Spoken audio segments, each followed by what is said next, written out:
Welcome back to Realm of Rolls. Before we begin, if you're listening on Spotify, tap follow now. It's the easiest way to make sure you never miss an episode of the campaign. To support the podcast further, you can join us on Patreon for behind the scenes content, or head to our Discord to chat with us, share your theories and keep up with campaign news. You'll find all the links in the episode description. With that said, previously on Duskbound. The wildflower arrived in Vethora, glittering heart of the Corvathian Empire, where Ayaan-Jin and Torran had been summoned for reasons still unknown. With the captain departed, Silas was tasked with keeping the group together while they explored Veltembar. Torran proposed a visit to the Athenaeum in search of answers about Crest and his artefacts, while the tides of Last Light Festival awaited the evening. But first, there was one immediate problem. Crest desperately needed some clothes. This is episode 2, Law and Larceny.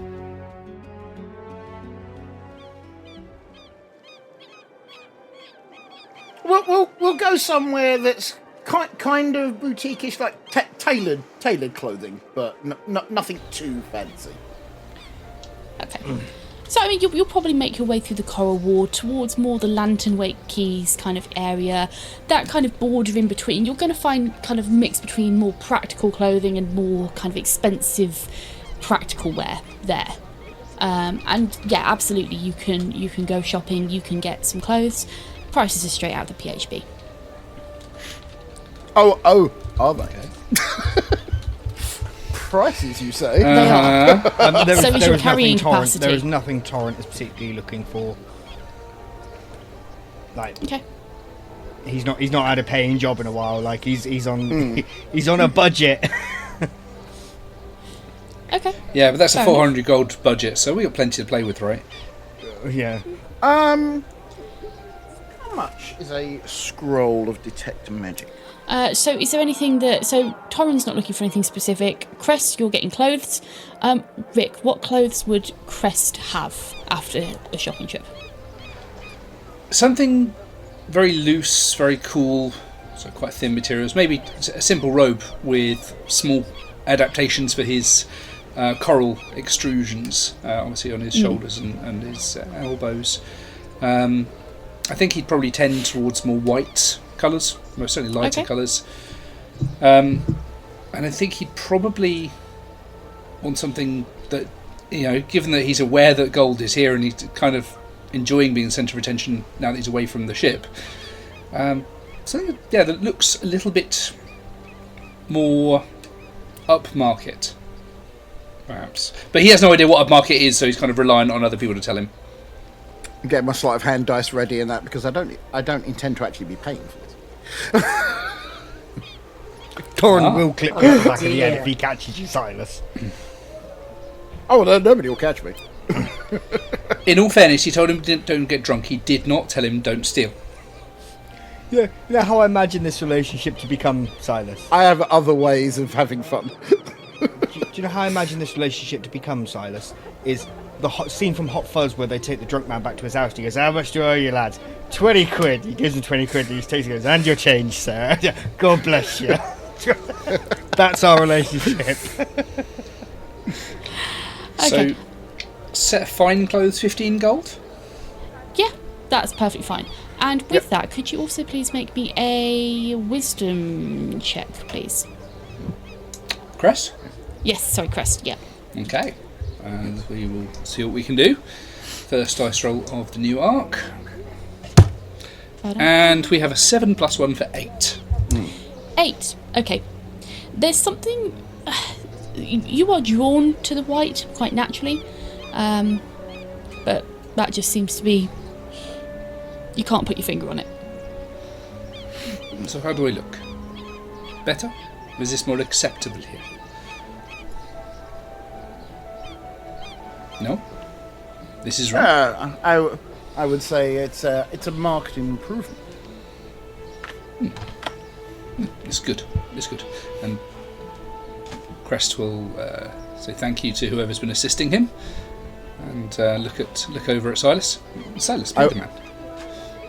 Oh, No problem at all. I will hand over a small coin purse. Yep. Let them check it and everything and that. And as we're leaving, for a combination of invisible mage hand and a little bit of pickpocketing, I will take it right back. Are you seriously trying that? Oh, hell yeah!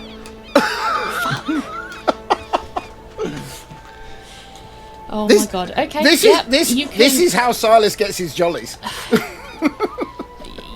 You can make me a sleight of hand check with.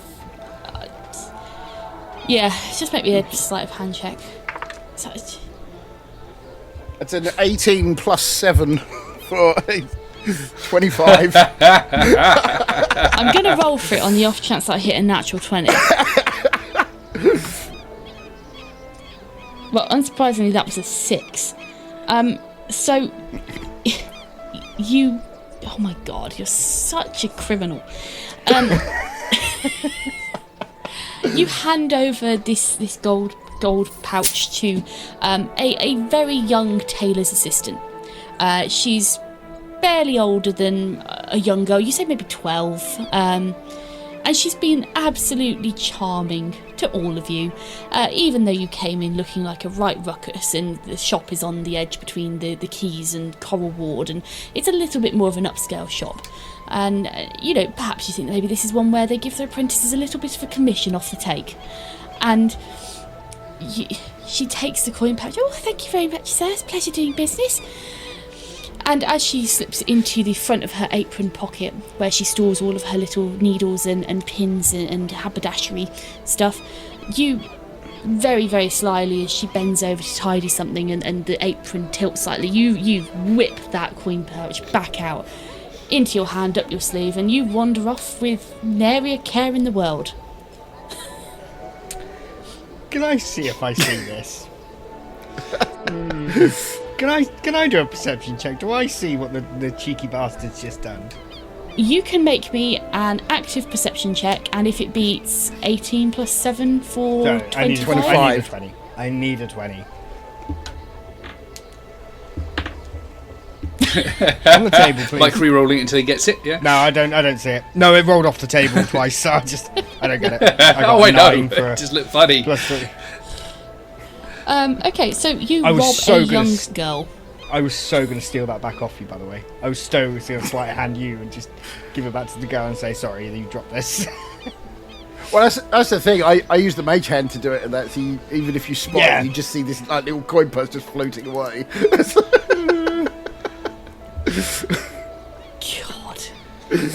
God. This was supposed to be a good campaign. Evil Most of us. bastard. Most of us did good. Okay, so we've robbed the clothes. Oh, it's not even your own money.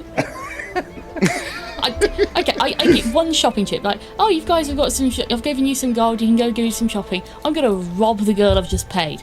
Great. Should we head over to the Ethereum? The I haven't Athenian. got my outfit yet. Well- You haven't. Well, Well, what did you get?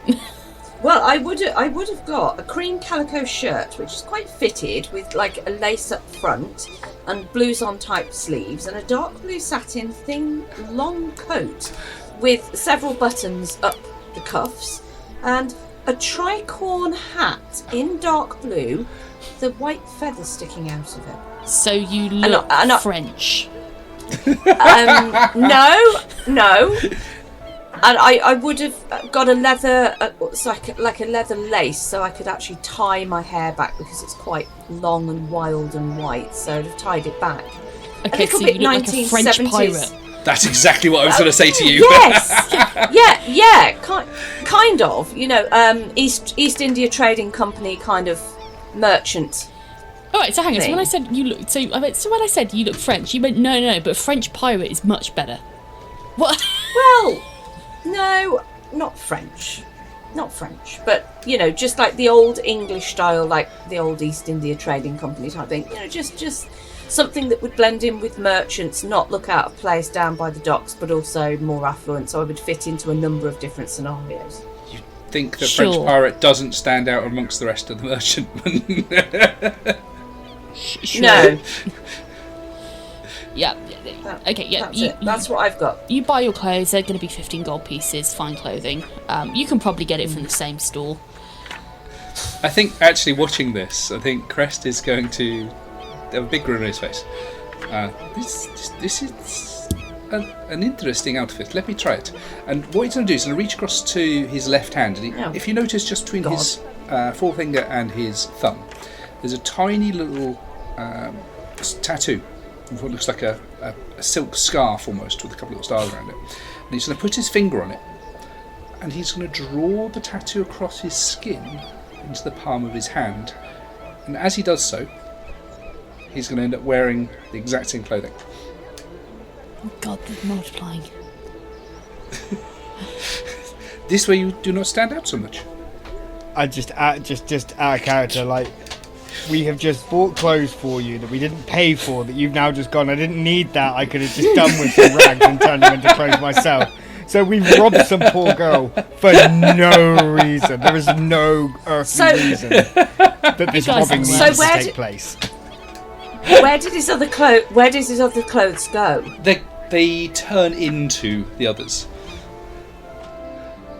So it just looks like he's wearing an identical outfit to you now, including all the buttons on the cuffs. Well, I appreciate the fan base, but I think you should have stuck with your previous outfit. And how did you do that? It What is doesn't that look on your very hand?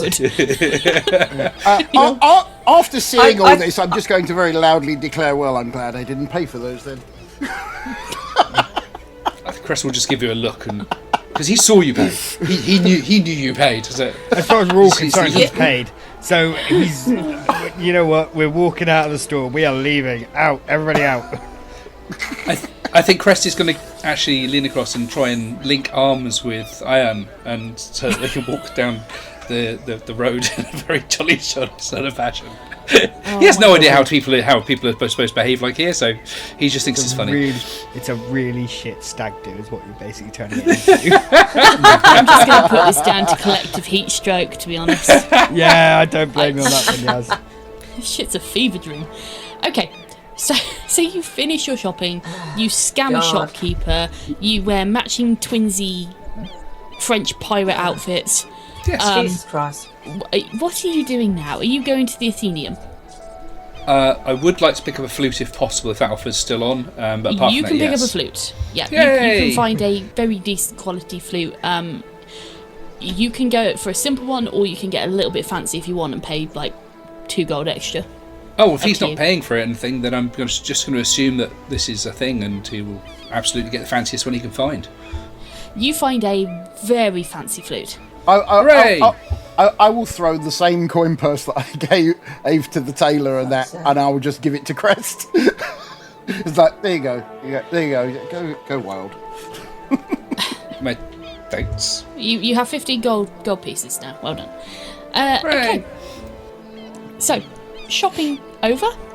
Question mark. There is. No, actually, no. Carry on. Ignore me. You sure?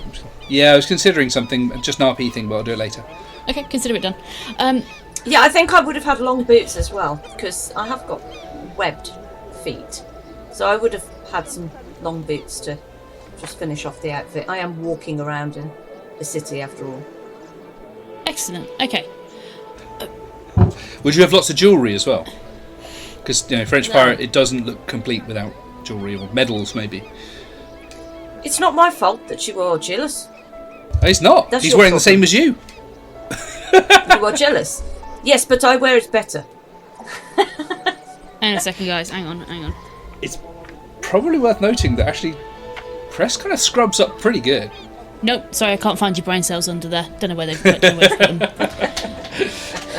Didn't buy any of those. Right, okay. So, shopping completed. If you think of anything later on that you want to have bought, you are more than welcome to. Obviously, you've got the rest of the afternoon. Are you heading to the Athenaeum at this point? Yes. Yeah, we'll head to the Athenaeum excellent. now. So you make your way up to the Athenaeum. And the Athenaeum is absolutely a more scholarly district. Let me find my notes.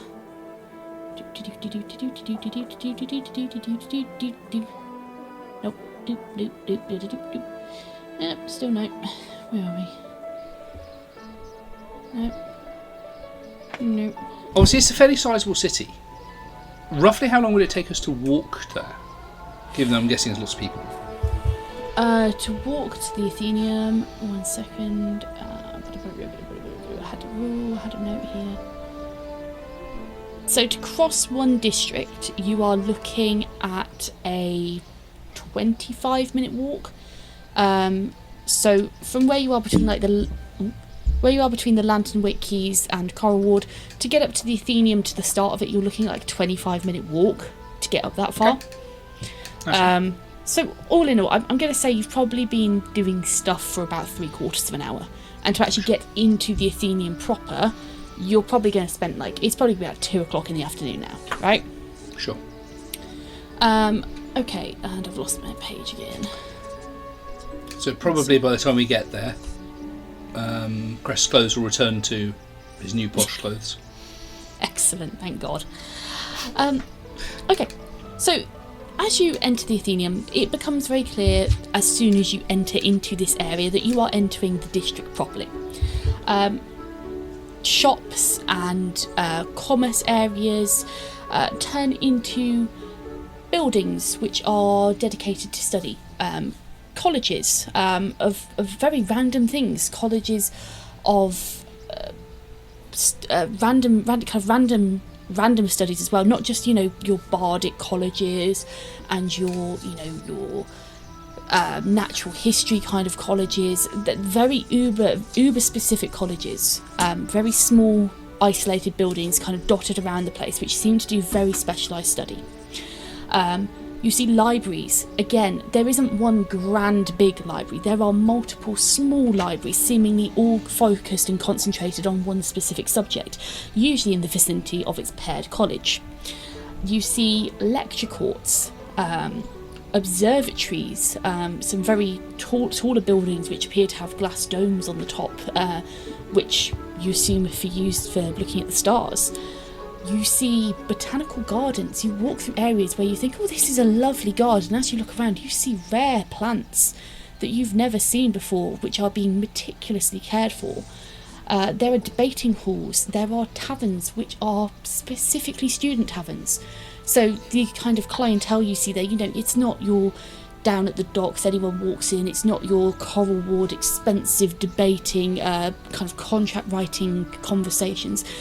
These are taverns which are well lit, paper available at the bar where people can buy sheets of paper to jot down their thoughts as they strike them, inkwells actually built into the centre of tables, tables big enough for studying and study groups and things like that. It's very much geared towards education and study, well lit, no dingy corners. This is all well lit, perfect for debating, theorising, and having intelligent conversation over decent meals and decent drinks. There are expensive stationery shops, specialised stationery shops selling gizmos and gadgets that you wouldn't even have a name for. Things like, you see things like compasses next to a object which you have never seen before, which appears to do some kind of very advanced calculation, cast out of brass. There are, again, tea houses, coffee shops, and there is residency here.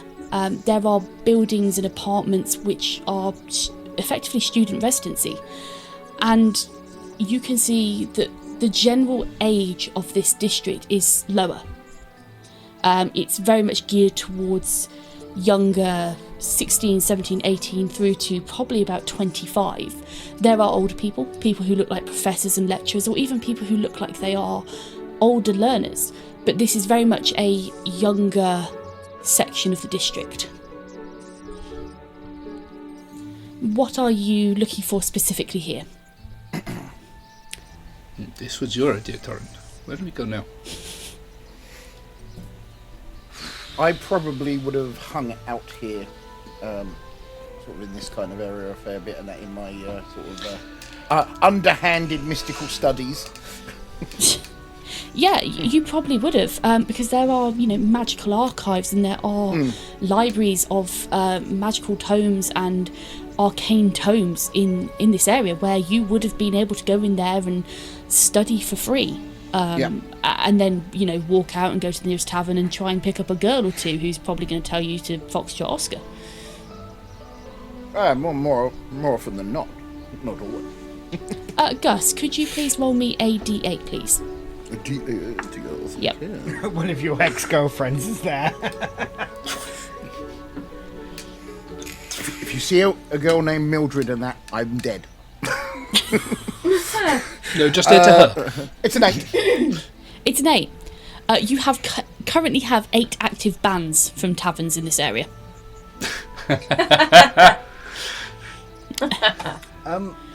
It's a word. Lucky I have disguise self on my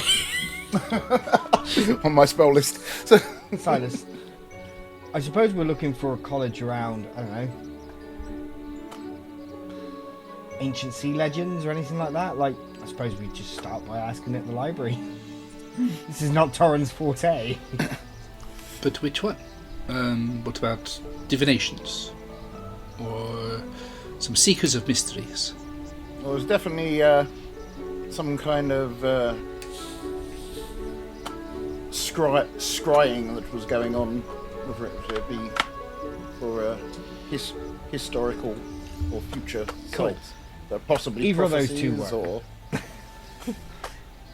This is your stomping ground, yeah. Silas. As long as you don't get us thrown out of any pubs, I don't care where we go. Just go find somewhere that well, fuck we encountered.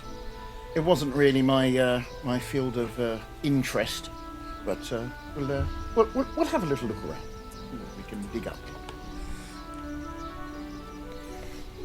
Yeah, I'll go to somewhere where I know that probably I'm probably looking through like various like library indexes and things like that to try and find something that might seem relevant, like sort of like long forgotten books about myths and rituals, that kind of thing. Okay. Could you please make me a history check? And you can have advantage seeing as Torran is kind of helping you, I guess. Yep. I'm carrying the fucking books for him. Yeah. I don't have any kind of proficiency in this, but I do have a decent intelligence. Well, I've got 14 plus 2 for 16. Okay, so with a 16, you are able to find it's a library, but it's more of a historical archive. And this historical archive is more of a cartographer's historical archive, I guess. It's more about cartography and maps and obviously where things are in the archipelago, which as you enter, it is a great big place, and it's not so much books as it is scrolls. You walk down rows and rows and rows of shelves, which are that kind of cross-shaped shelving, a bit like you would see Alexandrian library kind of style, big cross-shaped shelving, all interlocking, with scrolls posted in the holes. Oh, like a diamond pattern sort of pigeonholing. Yes, exactly. Yeah. And there are rows and rows and rows of these, and it has the most wonderful, you've got a rail which runs around some of the longest shelves, which is like a stair rail, so you can climb up and go and get to the top shelves. And you're able to pull out several scrolls which you think might be some help. With a 16, you know that Crest is a sea water genasi? Yay! There we go. I was thinking sea elf, but it's not sea elf. How dare you! You know that Crest is a water genasi, and in this library, this kind of maritime history cartography kind of library, there are areas dedicated to residency of the archipelago. So, for example, there would be records on Ayaan-Jin's people, on Tritons, and they would go quite far back because they are that is historically a stronghold for the Tritons. His Ayaan-Jin's section of islands. So if Ayaan-Jin, if you were to go looking for it, you would find a lot of I say a lot, a fairly detailed history of your people. Not to the detail that you would know, because your people are relatively reclusive, but there is a relatively detailed section. So knowing that Crest is a water genasi, you were able to go and pick up records on water genasi specifically. And you discover... roll... From the time you spend searching, which I'm going to say is probably about 2 hours, like scrolling through dusty scrolls, you discover at least 17 instances of known water genasi residencies. So around the archipelago on certain islands, there are at least 17 islands which are or were once well known for being a high populous area of water genasis. A bit like a census poll, really. But specifically any more information, you'd have to be asking more specific questions, I think, is what I'm going to rule here. Does it show maybe where my people live? Where they have come from? Well, what I'll do is I'll start telling him about these different like colonies and that, and see if anything resonates with him. Yeah, perfect. So, as you start speaking about these places, they are far and wide across the archipelago. There are some close, there are some really far away. And of course, this is just 17 that you've read about and found so far in 2 hours. Can I please get a wisdom check from you, Rikh, at advantage, please? Let's give it a go. Well, I'm glad that's at advantage, because the first roll's a 3. That's a bit more like it. That is a 15 plus 1, 16. Okay, 16's relatively good. As the names are read out to you and the descriptions of the locations, you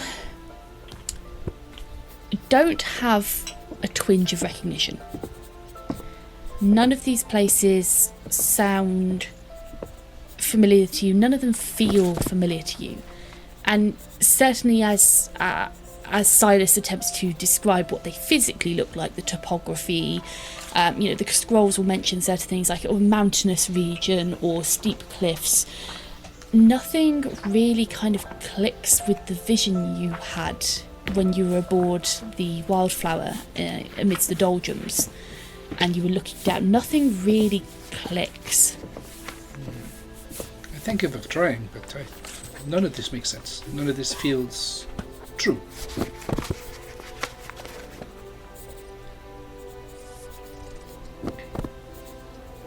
Maybe I do not know if there is a way to do this with these in this library, but I seem to remember the name. Let me see. It's just been a while, and my memory is not what it should be. The sea bitch, the bitch mother, bitch queen. It is something like this. Torran, you recognise the name. You knew this. I recognise the Maybe name there's bitch something to mother, but that's more about my own family. Are you referring to the brine mother? That's said. Yes, this. Coral Queen, more below. Worm of the Deep. I only She's know got the quite a few brine mother. names. She has a lot of names. It gives me an idea though. I'm gonna go looking myself, but this time I'm gonna focus in. I'm looking for religious texts relating to Brine Mother or any of the known names that my character knows of her. Okay. Yeah, I'm going to focus in on that instead. I know there'll probably be few and far between because she's not exactly got a traditional priesthood, but I imagine there's some explorers or scholars who have attempted to kind of find something out. Okay, so you spend time looking around not only in this library, but in the district in general. because there are a wide variety of libraries that this could possibly come under. Folklore, religion, maritime. There's a lot to consider. Spending some time looking around.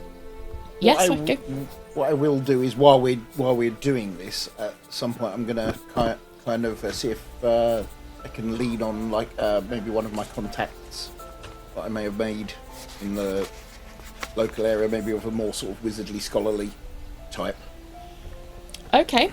I'll come back to you in just a second. Yeah. Yes, and we can As go part over it. as part of this, like going between from place to place and that, we'll probably kind of split off a little bit at times and then meet back and. Yeah, sure. So, Torran, as you look around, it becomes abundantly clear to you that the Tidemaker, she because she isn't an official religion, so to speak, it's difficult to really pin down because she falls more into superstition more than anything else. And for academics, superstition, it's a branch of academia for sure, but kind of trying to find any texts written specifically about her, they are few and far between if they do exist at all. And roll.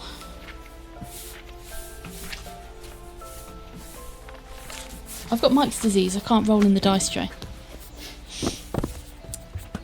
And looking around, you may find a couple of mentions of her in some text where you pick up one and you think, maybe this one, and you read through it and you find a mention or a reference, but you don't find any specific references or specific scrolls or papers written on her.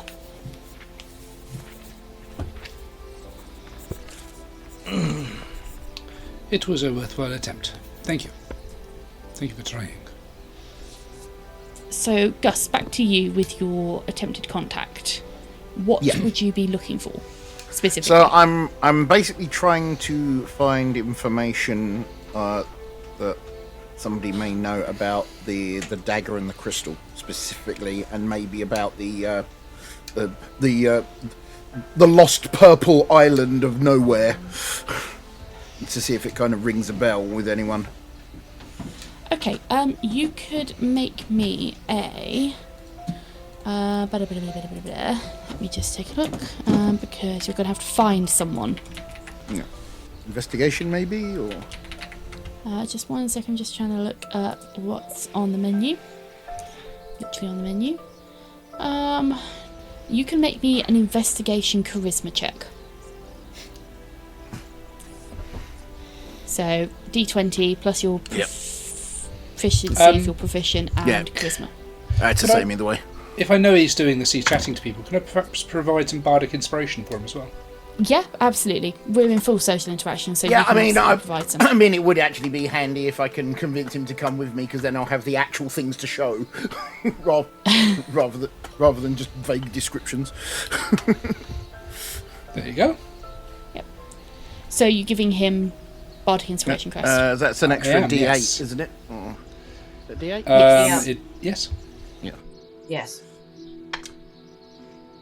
I've just remembered that dusk dice are a thing.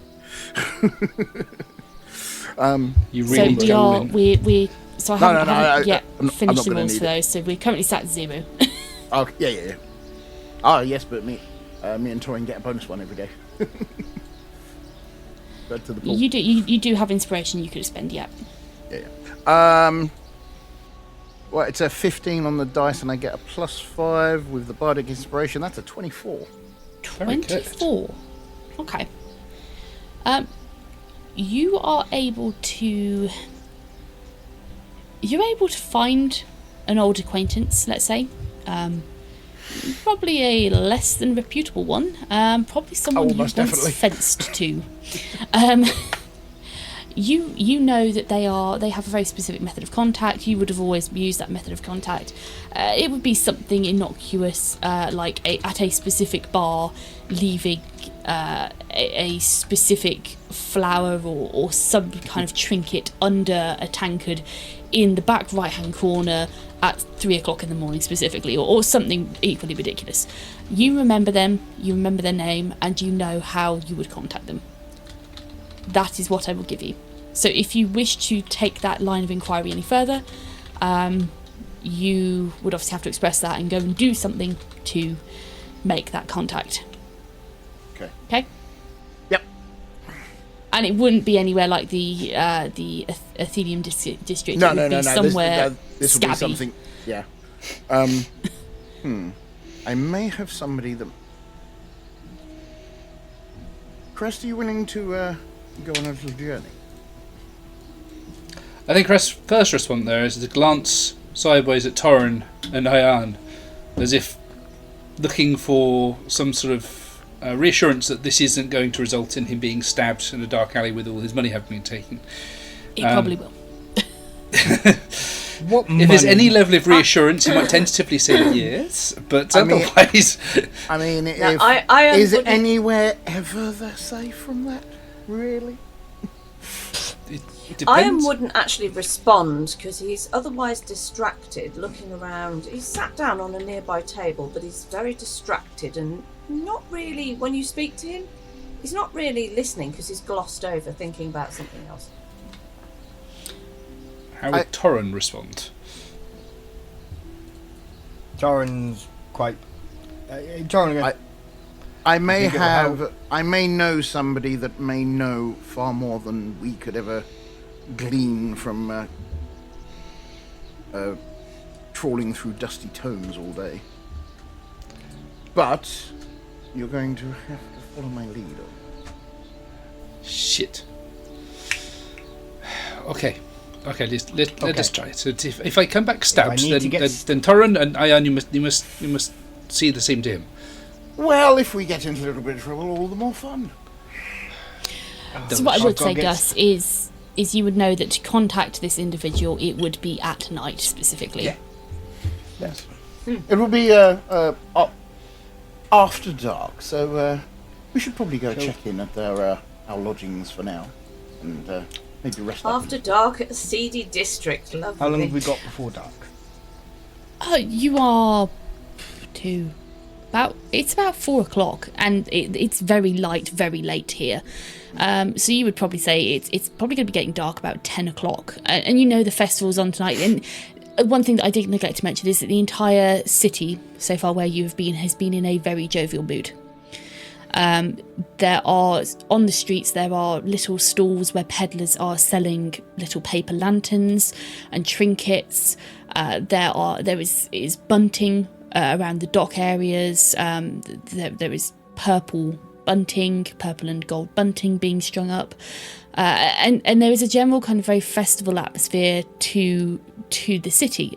Certainly, at least the Coral Ward, Lanterwake Keys, and even the Athenium, where you currently are. There's very much that kind What's of the name of the festival? the Tides of Last Light. So there is very much that atmosphere. You know, there is street food being cooked up. There's a lot of children running about and having fun. It's very much that kind of city gearing up to an evening celebration feel. Ayaan-Jin, back to you. You are, I'm assuming, sat there on a bench, perhaps, looking around. Yes. I think Ayaan wants to peel off and go and find College of Naturalism. Yeah, sure. He knows exactly what he wants to find. He also wants to make a beeline for the dean of the college. Okay. Who he does not know personally, but would have had loose contact with the college in the past, probably via some people that he spent time with. I have a couple of questions about the festival. Yep, can I just... Sorry, Mike, can I just finish this bit? So Ayaan-Jin, you are able to find the college. The College of Naturalism is one of the bigger buildings in the Athenium district.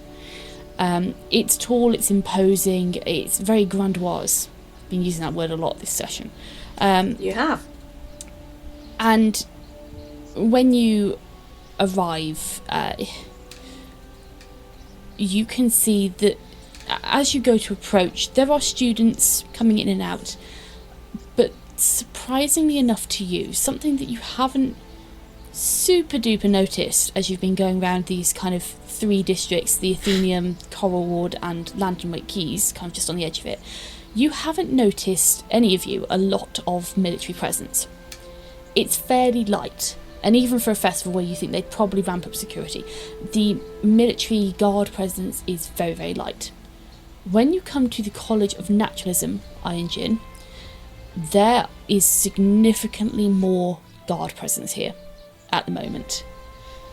You see them stood there. They are wearing their formal uniforms, almost all white, a teal sash, gold buttons and decorations on their outfits, all of them with a ceremonial sword of a type at their hip. And some of them, you see their ceremonial swords are simply in a white sheath, some of them in black, some of them have teal stripes on them. Clearly some kind of denomination of rank, but the military presence here is significantly higher. And as students come in and out, they are checked off a list.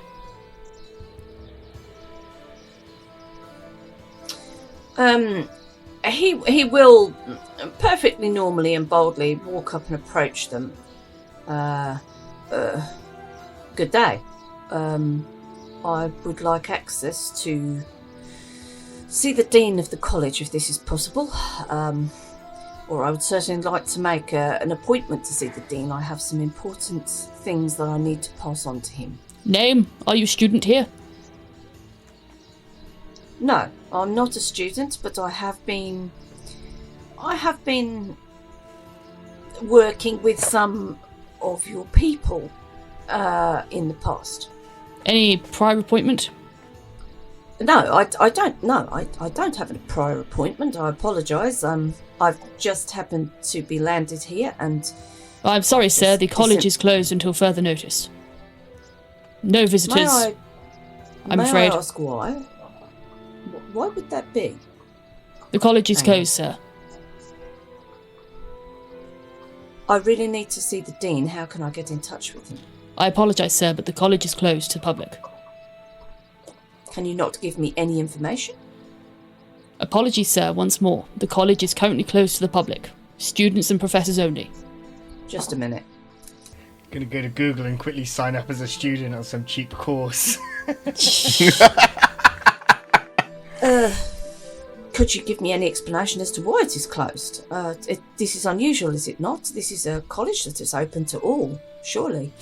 You see the guard's hand moves to the sword on his waist. Again, sir, I am very sorry, but the college is closed. Under normal circumstances, you might be able to make an appointment. However, at the moment, there is restriction to students and professors only. I'm going to have to ask you to move along, sir.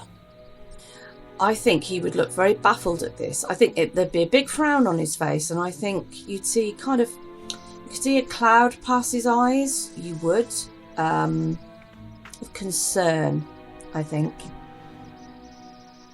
The guard seems to soften slightly at the look, and you see the hand loosen, it slacken slightly on the sword. Sir, I am extremely sorry, but for the moment, I cannot give you access to the college. If you are around for an extended period of time, there may be opportunity, or if you're able to perhaps write to the college and request a meeting. However, I am unable to give you access at this time.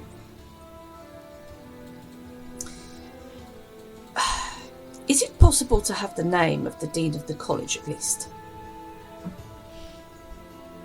You see the guard's face. Not tighten. He becomes kind of considerate. And he turns to a fellow guard who's obviously approached, hearing him repeatedly refuse entry. And he kind of turns, and you see that this guard has 2 teal stripes upon his sheath. And the clearly higher ranking guard shakes his head once. And he then addresses you. Sorry, sir, we are unable to do that at the moment. You can, if you wish to write a letter, you are able to hand it to one of us. we will make sure it gets into the college to whoever needs to read it. But for the moment, we're on heightened security here. Heightened security?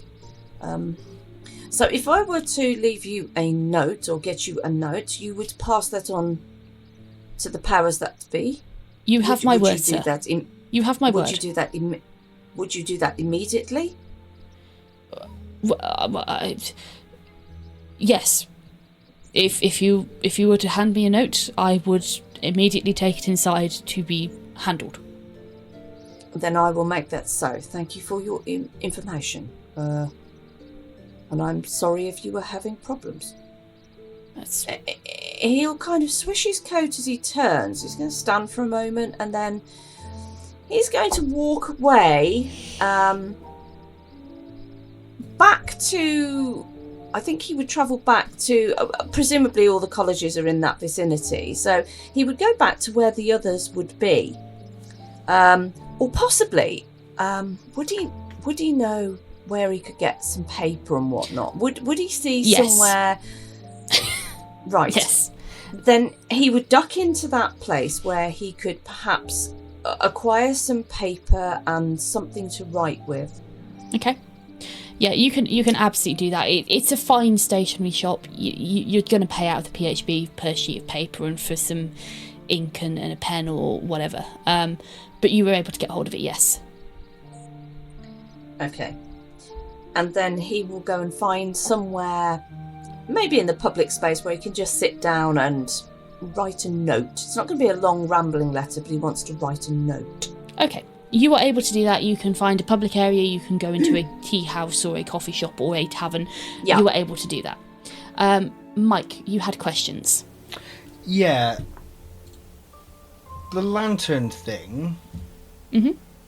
How's, like, do they put anything in the lantern, or do they literally just light a lantern and let it go? So, from looking around, hearing people speak, you would absolutely absorb information. It's a mix of both. Okay. So, for the general gist of it, this festival happens at midnight, or the main event of this festival, which is the releasing of the lanterns, happens at midnight. People gather at the docks, at the piers. Some release lanterns, a bit like Chinese paper lanterns, with a small tea light or light in it, and they float up and out and over the sea. Some people light lanterns which are on little, almost like a wooden skiff, basically, and they release them onto the sea. So the lanterns would fly up in the air, they'd float over the sea, the tide would take them out. It's a mix of both, and you see a variety of those kind of lanterns being sold on the street. They tend to be, they're kind of like purple-toned, lilac hues, a little bit of gold trim if you're looking at some very fancy, very expensive ones. Again, there's a sliding scale of quality here. But everything kind of generally is in hues of purple. I'm quite happy to go to the pub now with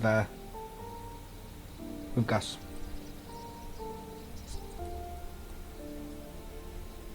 Not Gus, with Silas. And to change. Well, to be fair, when we finish recording, we can go to the pub if you want, Gus. I've been taking the drive, but. So I'll get walking. As you kind of collate back together, you come back together. Silas, you know you want to go and speak to your contact. You know you need to go and contact him, but it's going to have to be a late night job to do that. And as you kind of come back together in one of the central kind of almost botanical garden areas of the Athenaeum, you kind of come across Ayaan-Jin. He's sat somewhere nearby, either in the garden itself or at a nearby kind of tea room table affair. And at this point, I'm just going to kind of bring you back together into one area. Okay? Has everybody gone to an inn? Is that where everyone's... We've gone to the inn, the Ivory Way. Oh, have you gone to the inn, or were you... No, I have. I wasn't planning to go. Go on. That's why I assumed where we were going next, after we'd been to the colleges. Right. Oh, we have not gone there yet. We're heading there. Is that our next destination? Even if we... Well, I think Even if we would have split off, we would have what said I was that going to we do. would reconvene there at such time. Yeah. Exactly, because I Okay. split off, because Ayaan split off. I think it would have been a case of like he wouldn't have known where the others were, so he would naturally have gone back to the Ivory Current. Okay, so the Ivory Current. yeah, okay, so because they'd have gone back there eventually. yeah, so what we'll do is we'll say probably at some point 6 o'clock-ish in the evening, you kind of gather back together at the Ivory Current, and I'm just for now, because I don't want to go into the next scene, we're just going to kind of leave you at the doorstep. Okay? Fine. Sweet.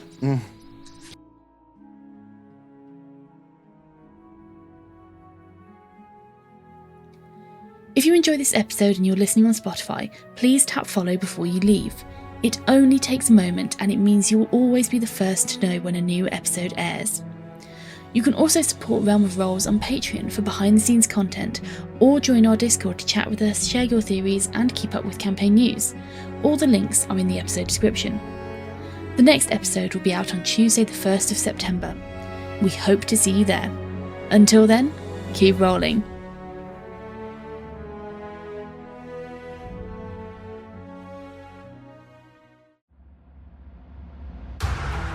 Are you looking for a D&D podcast with a dark side? Something more like Game of Thrones and less like Monty Python? Tale of the Manticore is part dark fantasy audio drama, part solo D&D RPG. There's no plot armor here. The dice make all the important decisions. Join me as I resurrect the excitement, wonder, and emotion of old school D&D. Made for a mature audience, Tale of the Manticore is both a fiction and a game. It's the story where chaos rolls.